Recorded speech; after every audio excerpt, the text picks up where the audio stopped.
Nothing kills a process faster than the hiring manager not knowing what they want. What do you need to be successful in hiring? How do we get to the goal? And that's the kind of nice thing when you're in hypergrowth. How do we respond to the shifts in the world, in our own hiring? Talent acquisitions definitely become more like talent partnership. We don't need 50 the same person. We need each person to add something different. Recruiting success isn't how many people you can go find. It's how many people you can go find and attract.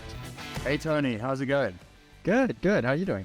Good. I thought for the listeners, it'd be really great to jump into your journey at Contentful, what you've been doing at Contentful and how that's evolved over time. And we can start there. Yeah, absolutely. So I've been with Contentful for 2.5 years. I joined here at the time when we were probably about 350, 400 employees. And the intent at the time was, how do we build this hiring machine? We had about 7-ish people in recruiting at the time. And so my goal was, how do we scale? If we wanted to double our revenue, double our company size, or even triple it, what do you need to be successful? And so that was my role, was build that team, start that process, scale it. And so I did that for a better part of nearly 1.5, 2 years.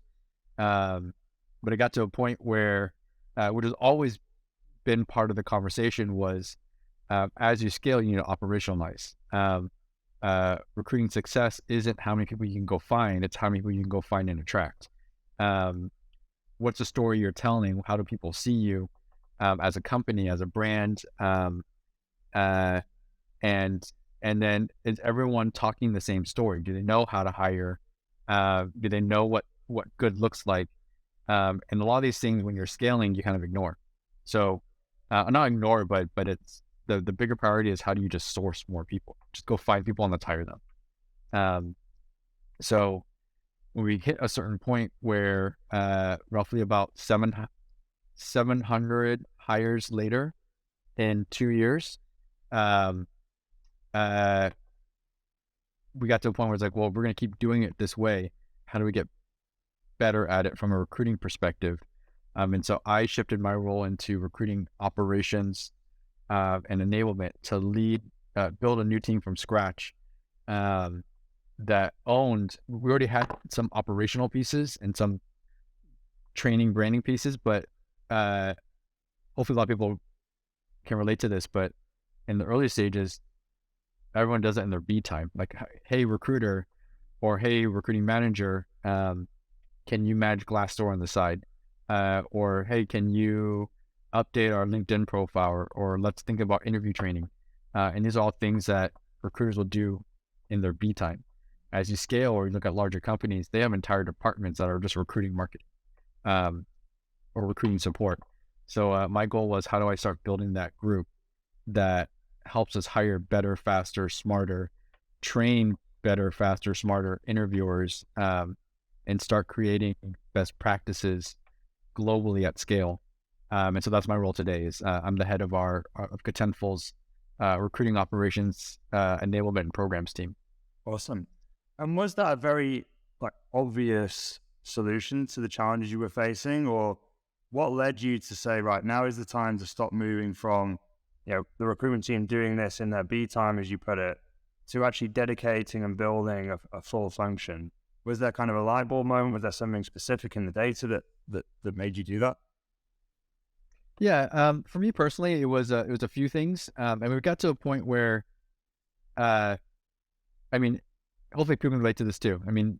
At the end of the day, I was dealing more with data and operations anyway. I think because as a tech company, the nice thing is our leadership was kind of accustomed to the whole idea of being data minded, and so that was kind of my role from day one. Was, what's your funnel metrics? What's our capacity? But that was kind of a question all the time, was, what do you need to be successful in hiring? How do we get to the goal? And that's the kind of nice thing when you're in hypergrowth, which at the time, even at the beginning of COVID, we were lucky to still be in a product space that was COVID friendly. Like we are headless CMS. We digitizing, help enterprise companies build content on the internet, on their websites, And there was a time when everyone had to figure out how to go digital if you weren't already, or get better at it. So we were still in hyper growth. Uh, I was we're probably digging this later, but that's the challenge. Is the last 3 years, it's been like very quick shifts in the economy and hiring, and so where a lot of companies slowed down during COVID, we sped up. But then there's been, the the war, the economy, politics, and the Great Resignation. So things have shifted up and down. But as these things were happening, it just made it more apparent that how do we respond to the shifts in the world, in our own hiring? When do we speed up, slow down? When is it a focus on go to market? When is it a focus on tech? When is it a focus on both? And I ended up spending more time dealing with operational capacity reporting that I was spending less time speaking about our strategy and our executive communication. So it was very clear when you realize there needs to be more of me. There's multiple roles here that need to be solved for. So that was one indicator that we need to make a shift. But in the early days, when you start building that capacity plan, the first question you always get is, how many recruiters do you need to solve this problem today? And I think I said at the time 14, and going from 7 plus 14, and the business was shocked. Like the numbers theoretically made sense, but it's like, wait, you want to hire 14 people tomorrow? And so often early startup they'll ask you to hire slowly, spread that out, like any other department. Spread out your hiring, ramp up, build your capacity. And so you get to a certain point where you've hired the team, and then you got to kind of prove your worth and then hire more. And so in between the rounds of growing the recruiting team, the talent acquisition team, and in the next round, the question was, okay, do we double this team again? Or do we pause for a moment and figure out how can we hire better? And it was clear that from our numbers, we were just spending a lot of time sourcing, and trying to go find people versus people coming to us. And so what's that balance look like? On top of also internal promotions, referrals, like what's our sourcing mix, ideal sourcing mix?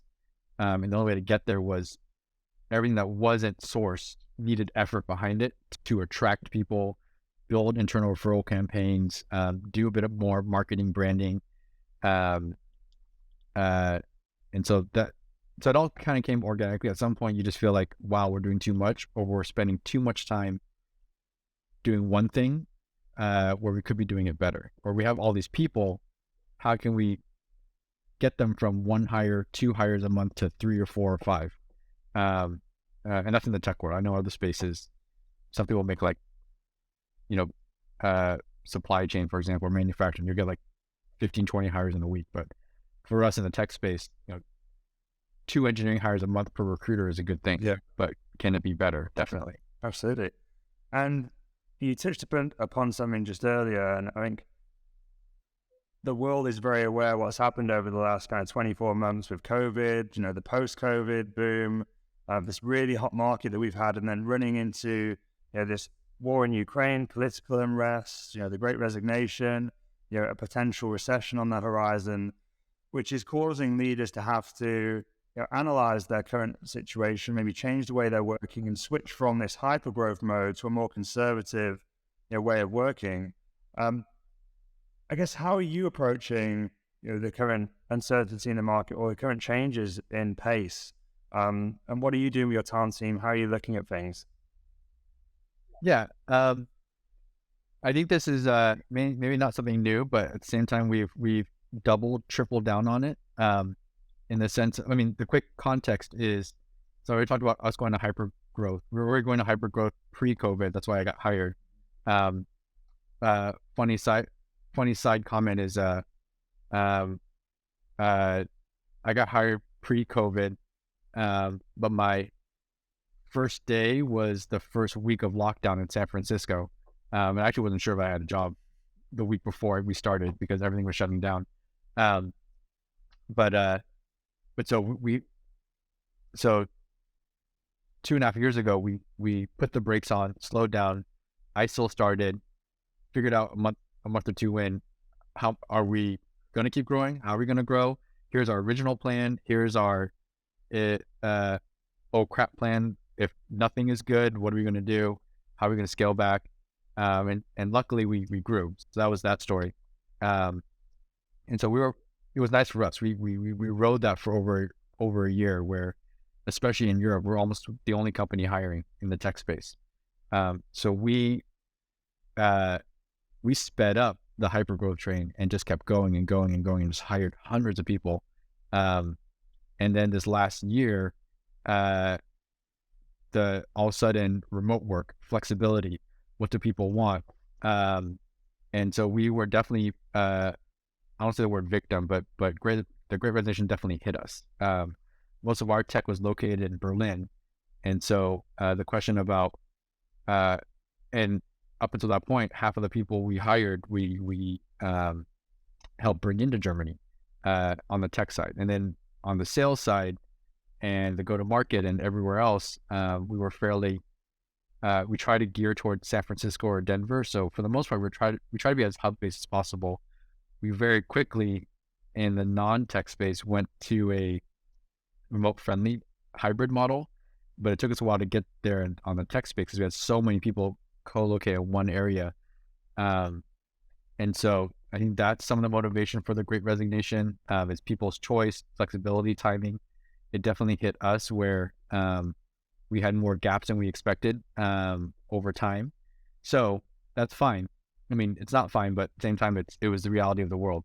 So the answer to that was what some call the Great Resignation, others call it the Great Rehire. And so we just went to rehire mode, and we're still in this hyper growth space. So let's just hire more. Let's backfill everybody. But I think within the same, so Great Resignation was what? End of last year, during the holidays, beginning of this year. And then at the same time, the Ukraine war started. And so it was, it created a bunch of variables in hiring in Europe. Where do we hire? How do we hire? Who do we support? Are people relocating? Do some people want to work from home? Some people want to get away and work from somewhere else that gives them the flexibility and space they need to do the best work. But still, we had a lot of rehiring to do. And then all of a sudden, now the recession's coming, partially because of the war. And now companies are laying off, slowing down. So we're not laying off, but it created this weird concept of how do we play smart and slow the business down slightly? Because not as many people are spending money on new products or SaaS products or renewals or upgrades. And so if the world's business is slowing down, how do we slow down hiring? But how do you slow down hiring when you just lost a core group of people who probably have been with their company for 2 to 5 years?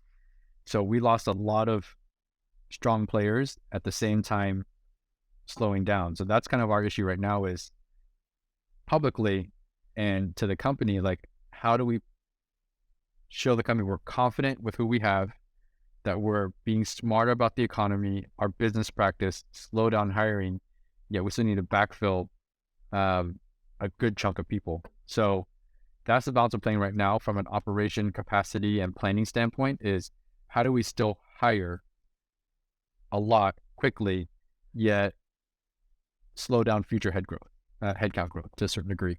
We still want to grow, but not as aggressively. So to answer your question, to circle back around, the answer really is, which is not necessarily new, but it reinforces the idea that recruiting are partners. For a while, in a way, it almost felt like, hey, Jane and Joe, I got 20 more roles for you. Keep going, keep going, keep going. So-and-so just quit. That department has a hole. We're redefining that role. Keep going, keep going. They were still partners in the recruiting practice, but in a way, they were fairly transactional and reactive. We still got a lot to do, and from the Great Resignation and headcount we need, but it's definitely more of a conversation now of, well, if you had 3 people quit and you had 5 roles for your plan for the rest of the year, so that's 8 roles total you got to hire. But we're going to scale back your 5 net new. You got 3 to backfill, and now you only have 4 roles or 5 roles. Would you redefine them? How would you redefine them? How would you requalify them? What are you looking for? Um, and even though that's normally like an HRBP or a executive level conversation, recruiting is always stuck in the middle. So that's our job right now is being in the middle. How do we help facilitate these conversations or ask the right questions on what role do you need? Is that the role that you want? What are you actually hiring for? What are you trying to solve for? And then we build that into our profile on who we hire and try to solve multiple things at the same time. But so talent acquisitions definitely become more like talent partnership for us anyway over the last couple months. Talentful provides flexible recruiting solutions to the world's most ambitious companies. Are you thinking about ways to add flexibility to your talent function? With recent market volatility and hiring set to return to growth mode in the near future, there's never been a better time to choose the right partner to help you scale. Talentful's embedded sourcing, recruiting, coordination, and talent advisory services have been trusted by the world's leading brands. Companies such as Atlassian, Microsoft, Expedia, Pinterest, Waymo, and more. Whether you're hiring across engineering, go-to-market, or G&A, Talentful has got you covered. To find out how Talentful can help you, visit talentful.com.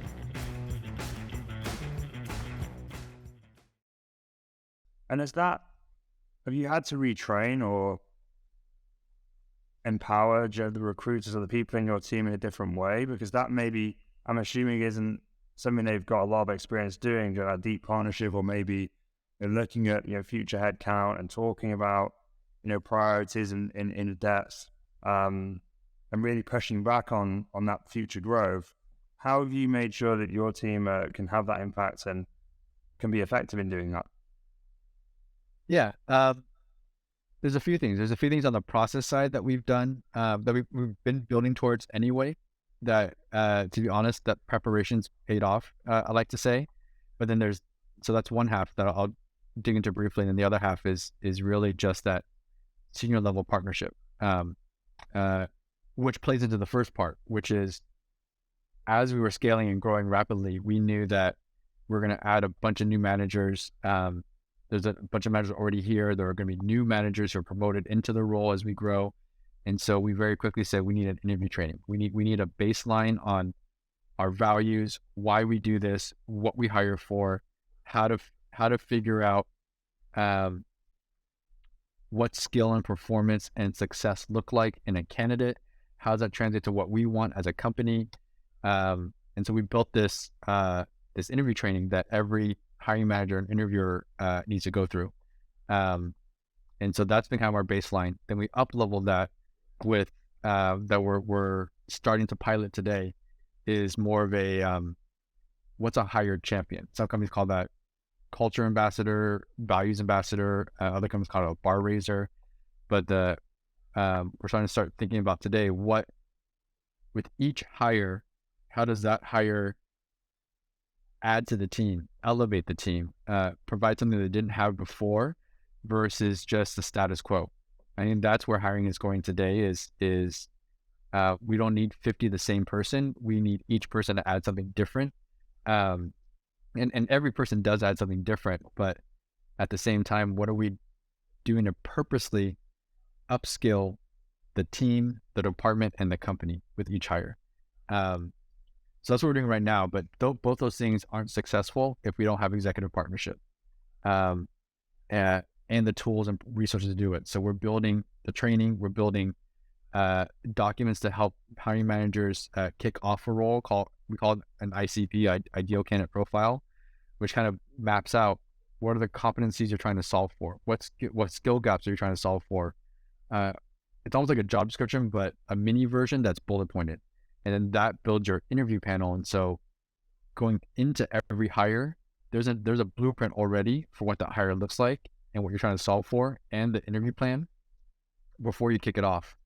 So there's more prep time up front to launch a role, but there's less starting over as you go into the recruit. And that's probably every recruiter and every talent acquisition's biggest gripe is that nothing kills a process faster than the hiring manager not knowing what they want and then starting over somewhere in the middle. So I'm not perfect, but we try to avoid that. So we have the planning doc. We have process instruction around what's an intake meeting look like. What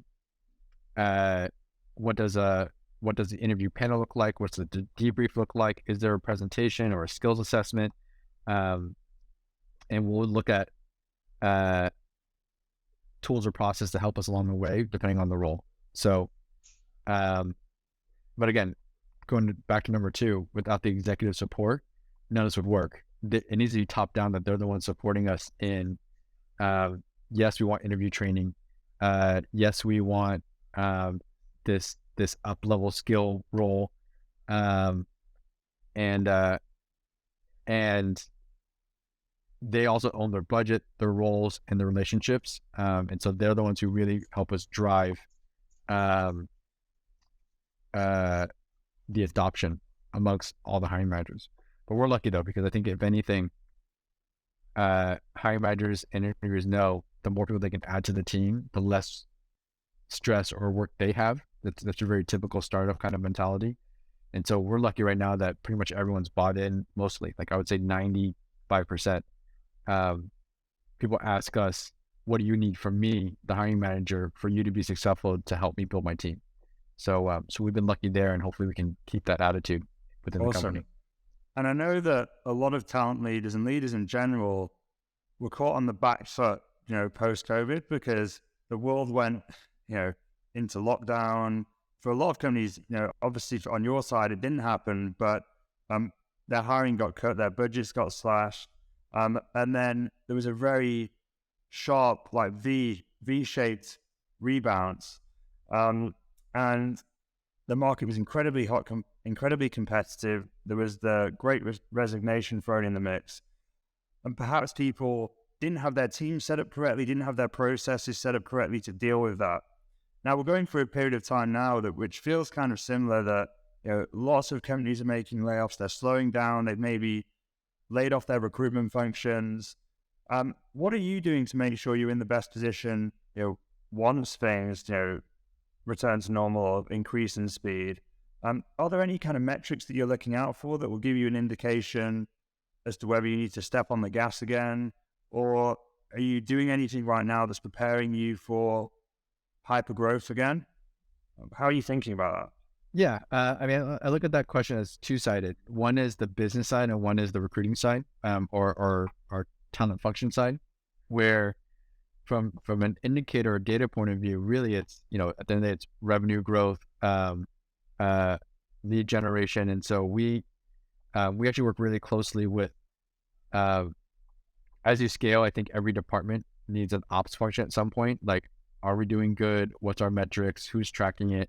And so the nice advantage we have at Contentful is almost, and most companies should at some point, is every department also has their own kind of ops function. So we have a close partnership with revenue ops, sales ops, the tech program management PMO office and their ops group. And we have an internal strategy team and basically the customer service team. And so there's a bunch of indicators of what's our customer satisfaction score, what's our retention, what's our revenue, that we know through experience over time. There's waterfall effects. As things get better or slower or worse, there'll be repercussions. More leads will lead to more sales, which will lead to more customers, will lead to more customer service, which means all those things need roles. So we can kind of take a slight indicator. Well, we don't do all that math. At the end of the day, we know the indicators, but the people who really do the math is the finance team, the forecasting team. So we probably spend more hours than we should, and I've ever done in the past, working with our FP&A team to understand their headcount process, their revenue, their outlook for and they'll modify the outlook every month. So we'll get a good health check. Are you adding more roles? Are you removing roles? It's gotten to a point now where it used to be that every 5 I've been in is your salary budget and your recruiting plan is based on how many roles you have. And so what they'll do is, if we're downsizing, I'm going to take 10 roles away. And these are the 10 roles I'm going to take away. Or we're growing and we're behind in customer service. I'm going to go add those 5 roles. Um, this is just a good example of how the world's gone up and down, up and down, up and down over the last 2 years. Is we've basically, for the moment, stopped saying, hey, minus those 5 roles and cut that customer service manager, cut that engineer, add that engineering manager, remove that recruiter, add that coordinator, and then the sum of that is your plan. What we've done now is basically said, hey, where the market is today, just hire 10 less. Or where the market is tomorrow, hey, sales, add 5 roles. But we're now being very unspecific on which roles to cut and which roles to add. And so now it's just this like overarching outlook, like, hey, your goal is to get your department to 40 people. You're at 30 today. Whatever 10 roles that is, go figure it out. So that's how we're kind of operating today, which is, it's hard when you're not specific bottoms up, but it helps when the goal is you put more power on the recruiter and the department to say, go hire what you need when you need it, versus when you get to a certain point, versus I'm stuck in this box of just these roles and I gotta go fight to change that role into this role. So that's the indicator that's helped us on one side. On the so FP&A's metric is basically a health indicator for how we think our business is going to run. On the recruiting side, it's hiring volume, number of recruiters, average hires per recruiter, that's kind of your capacity plan, and our bandwidth. And so we're constantly looking at almost every month, if not every quarter, if not every month, what is our current capacity? What is our current bandwidth, and how much we have available? And usually we're right on par. But the challenge we have right now is, if we're not, how do we have other roles, other projects, so that's really, to be honest, the point of my group is, how do we include the recruiters and other projects to help us out with marketing, attraction, content creation. And so that's what we're working on now is making sure there's always a B plan for our entire recruiting staff. And I guess, what advice would you give to other leaders right now that are, thinking about, this uncertainty? Maybe there's been changes in pace and they're thinking about what to do next. How should they? What would be a useful way of them getting to a decision on the right thing to do, in your experience? That's a hard question, because I think right now there really is no right thing to do. I think the only thing you can do is, by us creating the kind of B projects, the goal was, how do we make sure we don't lay anybody off? And sometimes you get to a certain point in the company where you don't have a choice, and then it's not even your decision. The company needs to do a reduction in workforce and you're not hiring. But for us, even if we slow down, the goal for us is, well, at least where we are today, how do we're going to bounce back at some point, or there's always going to be some kind of change in how talent come in and out. And are we ready for that for the future? How do we build efficiencies? And I think that the risk that most companies do with laying off their talent team is, at some point you got to restart that engine. And that's the hardest thing you could do is stopping an engine and restarting it. So our goal is, how do we maintain the engine while at the same time building better efficiencies and processes, so when we do restart it, or how do we slow down, but when we do speed up, we know exactly how to do it, where to go, where to track people, and no one has any question about how do I get to the finish line. So that's really my advice right now, is if there's a way to do it, how do you repurpose your team to be talent partners, HR partners, people partners, and expand their skills beyond just sourcing, recruiting, hiring? How do you become marketers, salespeople, advisors to the business, trainers, learning experience designers, content creators, and let's just create as much buzz about the company as possible up until the point where you start needing more talent. And if anything, like, how do you do the networking model? How do you build a pipeline of people for the future?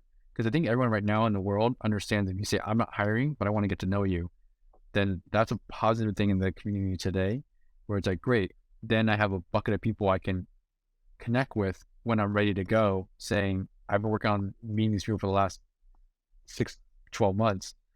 You've gotten to know me, you've gotten to know my company. I have a role I think you're perfect for. And it's even more attractive later than it is today.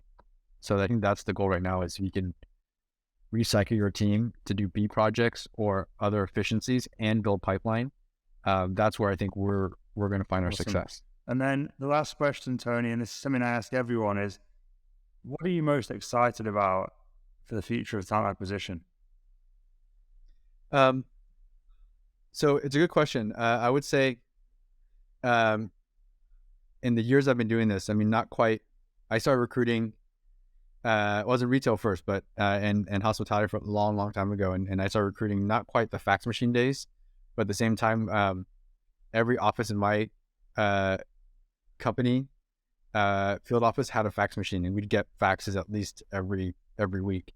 But back then it was also the monster.com days, hot jobs, dice.com, and the only way you could get a new job was to apply, and apply a lot, and check the newspaper and fax. And people used to show up in our office saying, I'm looking for a job, in a full suit.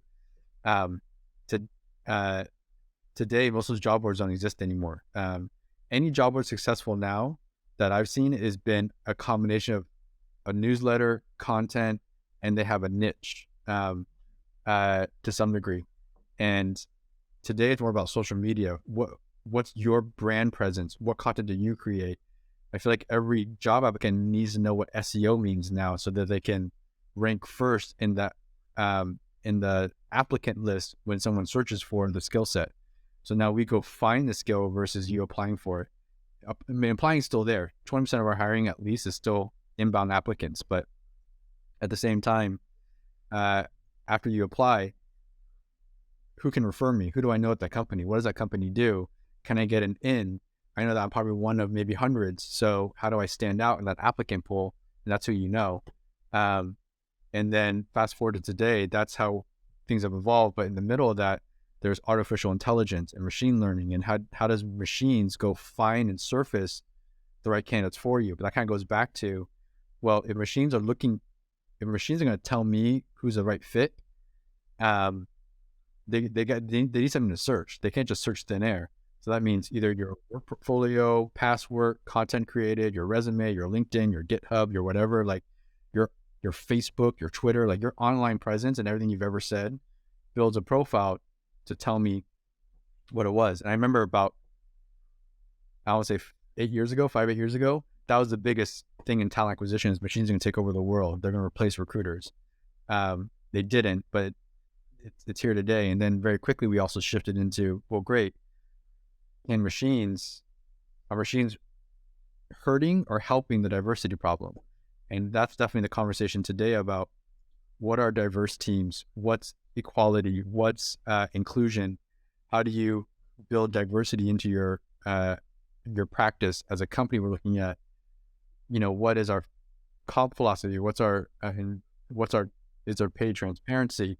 And so I think fast forward all of that, what I'm looking forward to, and where I think the future of recruiting and talent acquisition and talent in general is a combination of everything that's come before it, which is, how do you go from people knock on your door to now you have to go knock on their door, to how do you just have yourself out there in the cyberspace? I feel like my grandparents, the cyberspace, or like the Facebook. But how do you get yourself out there so that you're discovered? And what's discovering you? Is it a human or a machine? But then what do you care about? Now it's no longer about your skills, but also it's almost like applying for college in a way. What's your extracurricular activities? Did you do soccer, football, math club, whatever? Like, that's kind of what is happening now is, what do you care about? And does the company care about the same thing as you? And that's more I'm finding that that's what's exciting me now is less of, it's still about skills. If I need a JavaScript developer, I still need that skill set. But now the question is, do you care about digital content? Do you care about whales? Do you care about curing cancer? And like, and does that company mission kind of fall in with what you want to do and why you want to do it? And is the company flexible with how you want to do that work? So that's the future of acquisition is, how do we start searching for people and how do people discover roles? How do you start creating job descriptions and talent profiles and company pages that aren't just about, here's the technical stack and here's what I'm building. Here's why.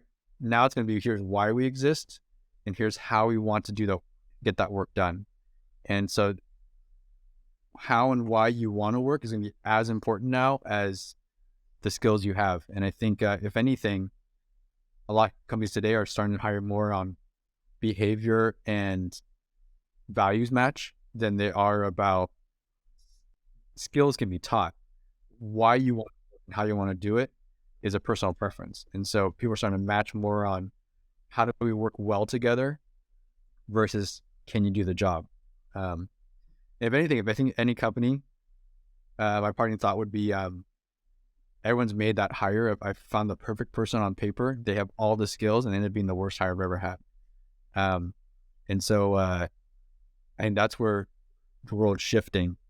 But what does that look like in a hiring practice, in a tool, and a CV or resume? Like I don't know what that's gonna look like in the future, but I'm excited for it because it's going to be a different way to hire. Absolutely. And I've definitely made more hires where I've taken a chance because of the behaviors and the values that have turned out to be incredible hires. So you're absolutely right. Well, thanks a lot, Tony. I mean, I really value the transparency. I think that everyone watching and listening will take a huge amount from this conversation. So thanks a lot and catch you soon. Yeah, absolutely. Thank you, Chris. I really appreciate it.